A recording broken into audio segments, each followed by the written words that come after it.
मित्रों नमस्कार, मैं एस्ट्रोलॉजर लालचंद। मैं आपसे आज बात करूंगा मनसूई ग्रह की। मनसूई ग्रह का मतलब होता है बनावटी ग्रह। नौ ग्रहों के हर नौ ग्रह के अपने अपने मनसूई ग्रह होते हैं। हर ग्रह के दो बनावटी ग्रह होते हैं जो व्यक्ति के जीवन पे बहुत अधिक प्रभाव डालते हैं, उसके काम पे, परिवार पे, उसके स्वास्थ्य पे, हर क्षेत्र में ये बनावटी ग्रह व्यक्ति पे प्रभाव डालते हैं। मैंने आपको पहले एपिसोड में ग्रहों के बारे में समझा दिया, पक्के ग्रहों के बारे में समझा दिया। आज हम समझेंगे बनावटी ग्रह। एपिसोड नंबर 5 अपना जो है, एपिसोड नंबर 5 में ग्रह और बनावटी ग्रह इनके बारे में समझेंगे। इसको समझना बहुत ज़रूरी है। बनावटी ग्रह, एक ग्रह के जब दो ग्रह बनावटी होते हैं तो उनमें से एक अच्छा होता है, उसके लिए एक खराब होता है। उसका शत्रु ग्रह भी हो सकता है, वो मित्र ग्रह भी हो सकता है। मित्र ग्रह है तो वो सपोर्ट करेगा, फायदे करेगा। शत्रु ग्रह है तो उसको नुकसान करेगा, काम में बाधा डालेगा, स्वास्थ्य के प्रति बाधा डालेगा। तो अब देखिए, वीडियो को ज़्यादा लंबा ना करके मैं आपको कुछ महत्वपूर्ण चीज़ें बताऊंगा बनावटी ग्रहों की। ग्रह बृहस्पति, सूर्य, चंद्र, मंगल, शनि, राहु, केतु, शुक्र, या इसमें मैंने सबसे लास्ट में शुक्र को लिखा है। बृहस्पति ग्रह, देखिए बृहस्पति ग्रह के बनावटी ग्रह सूर्य और शुक्र, जैसे हर ग्रह के दो बनावटी ग्रह है। बृहस्पति का सूर्य और शुक्र, सूर्य का बुध और शुक्र, चंद्रमा, दो चंद्रमा लिखे हुए हैं।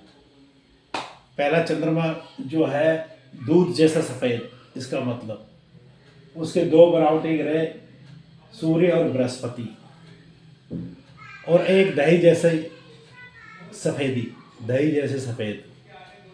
अब बिल्कुल सफ़ेद दूध जैसा और दही जैसे सफ़ेद में थोड़ा अंतर होता है। तो चंद्रमा जो दही जैसा सफ़ेद है वो मंगल और शुक्र, उसका असर। मंगल नेक यानी कि सूर्य और बुध कुंडली में कहीं भी बैठ जाए, किसी भी घर में बैठे हुए इकट्ठे सूर्य और बुध, तो मंगल नेक होता है। मंगल का बुरा प्रभाव नहीं होता, उसे कहते हैं मंगल नेक। मंगल नेक के जो है दो बनावटी ग्रह है, सूर्य और बुध। मंगल बद के सूर्य और शनि दो बनावटी ग्रह है। जब कुंडली में कहीं भी किसी भी घर में सूर्य शनि इकट्ठे बैठे हों तो मंगल बद कहलाता है। वो मंगल अच्छा असर नहीं देता। ये आपको मैं संक्षिप्त में जानकारी दे रहा हूँ, बाकी मंगल नेक और बद की व्याख्या आगे किसी एपिसोड में करूँगा। अब बुध के दो बनावटी ग्रह है, बृहस्पति और राहु। शनि केतु स्वभाव, शुक्र और बृहस्पति। केतु स्वभाव वाला शनि अच्छा होता है, और इसके जो है शुक्र और शनि दो बनावटी ग्रह हैं। शनि राहु स्वभाव, शनि के दो ग्रह मंगल और बुध। राहु स्वभाव शनि कहते हैं, इसलिए कहते हैं उसको कि कुंडली में जो है राहु पहले घर में और शनि बाद के घर में हो तो राहु स्वभाव शनि होता है। और शनि जो है राहु के इशारे पे चलता है, इसलिए राहु स्वभाव शनि कहा गया है। और उसके बनावटी ग्रह जो है मंगल और बुध है। उच्च का राहु, इसके दो बनावटी ग्रह हैं, मंगल और शनि कुंडली में कहीं भी बैठे हो तो राहु जो है उच्च का प्रभाव देता है, उच्च ग्रह का। अब राहु नीच राहु के दो बनावटी ग्रह सूर्य और शनि। कुंडली में सूर्य शनि किसी भी घर में बैठे हुए इकट्ठे तो राहु नीच का प्रभाव देगा, अच्छा प्रभाव नहीं देगा। केतु उच्च स्वभाव, उच्च उच्च। और इनके जो है दो बनावटी ग्रह, शुक्र और शनि। कुंडली में शुक्र और शनि किसी भी घर में बैठ जाएं तो केतु जो है उच्च का स्वभाव असर देगा। केतु नीच, कुंडली में किसी भी घर में चंद्र और शनि इकट्ठे बैठे हों तो केतु नीच का प्रभाव दिया करता है। शुक्र, शुक्र ग्रह के जो है दो बनावटी ग्रह, राहु और केतु। हर एक ग्रह के दो दो बनावटी ग्रह, जिसमें एक उसका मित्र भी है, हो सकता है शत्रु भी हो सकता है। तो यहाँ पे जब किसी कुंडली में हो या वर्षफल में जब आए, हम वर्षफल बनाते हैं। जैसे मैं एक उदाहरण दे रहा हूँ आपको, एग्जाम्पल। जैसे कुंडली का मैंने आपको कुंडली के बारे में बता दिया, पहला घर, दूसरा घर, तीसरा घर, ऐसे करके मैंने 12 घरों के बारे में बताया। कुंडली के सपोज करो कि कुंडली में दूसरे घर में शुक्र बैठा है, या वर्षफल बनाया, वर्षफल में दूसरे घर में शुक्र आ गया, तो शुक्र के दो ग्रह, इनको मनसूई ग्रह भी कहते हैं, बनावटी ग्रहों को। बनावटी ग्रह है राहु और केतु, शुक्र के। अब यहाँ पर दूसरा घर जो है धन का भी है, हमारा कुटुंब का भी है, पैसे से रिलेटेड है। अब यहाँ शुक्र बैठा है तो उसके जो बनावटी ग्रह हैं उनका असर उस वो भी दिखाएंगे अपना असर उस घर में। अब राहु जो है शुक्र का शत्रु ग्रह है, तो यहाँ पे जातक के जिसकी कुंडली है उसके पैसे पर असर डालेगा, कुटुंब पे भी असर डालेगा, धन पे असर डालेगा। तो यहाँ राहु को हटाना ही इसका उपाय बनेगा। क्यों, केतु जो है शुक्र का मित्र ग्रह है, तो यहाँ पर जो है राहु का हम स्वभाव बदल सकते हैं, स्वभाव, या राहु को हटाया जा सकता है। स्वभाव बदलना ही ज़्यादा बढ़िया रहेगा। राहु के स्वभाव को बदलने के लिए लाल किताब में सबसे बढ़िया उपाय बताया गया है कि चांदी की ठोस गोली अपने पास रखें। जब चांदी की ठोस गोली अपने पास रखेंगे तो राहु का स्वभाव बदल जाएगा और वो अपना बुरा प्रभाव छोड़ देगा। और ऐसे ही एग्जाम्पल, आप दूसरा एग्जाम्पल समझिए। जैसे दूसरे घर पे, वही दूसरा घर ही ले लो आप, दूसरे घर में बृहस्पति है, स्वयं बृहस्पति आ गया कुंडली में भी, वर्षफल में भी। अब दूसरा घर जो है बृहस्पति के पक्के घरों में से एक है।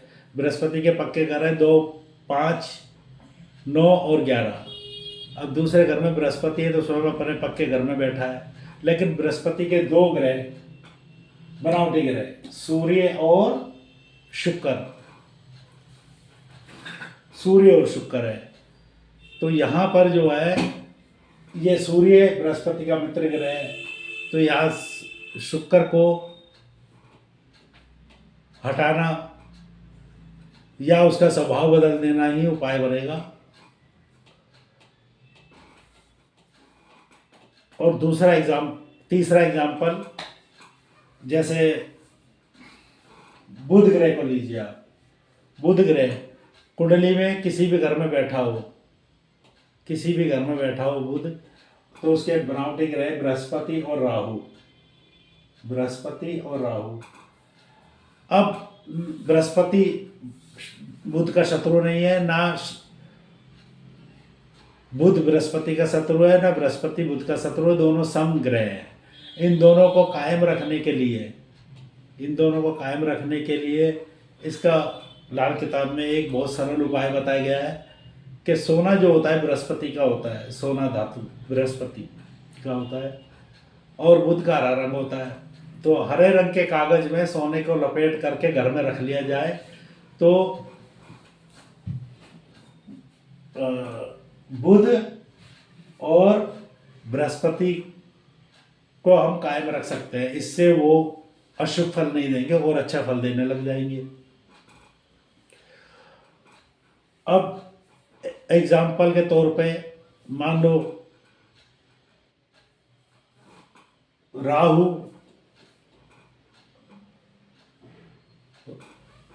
12वें घर में राहु, 12वां घर पक्का घर राहु का होता है, और 12वें घर में शुक्र ग्रह बैठ गया। राहु का अपना पक्का घर है 12वां घर, और शुक्र राहु का शत्रु ग्रह है। तो यहाँ पर राहु को हटाएंगे। राहु को हटाने के लिए 12वें घर में बहुत ही बढ़िया अच्छा उपाय बताया गया है कि लाल कपड़े की चौरस थैली में सौंफ भर करके सिरहाने रख के सोया जाए, और या रसोई में बैठ करके खाना खाया जाए। तो इन बातों को ध्यान में रख करके अगर हम उपाय करेंगे तो ग्रहों का अशुभ प्रभाव खत्म हो जाएगा, प्रभाव अच्छा देने लगेंगे। और वैसे तो वर्षफल बनाएंगे तो कौन सा ग्रह किसको देख रहा है, किस घर में बैठा है, वो उपाय अलग से होंगे। आज के एपिसोड में इतना ही। मैंने आपको इस एपिसोड का हम ज़्यादा लंबा नहीं करेंगे, तो आज के लिए इस वीडियो में इतना ही। नमस्कार।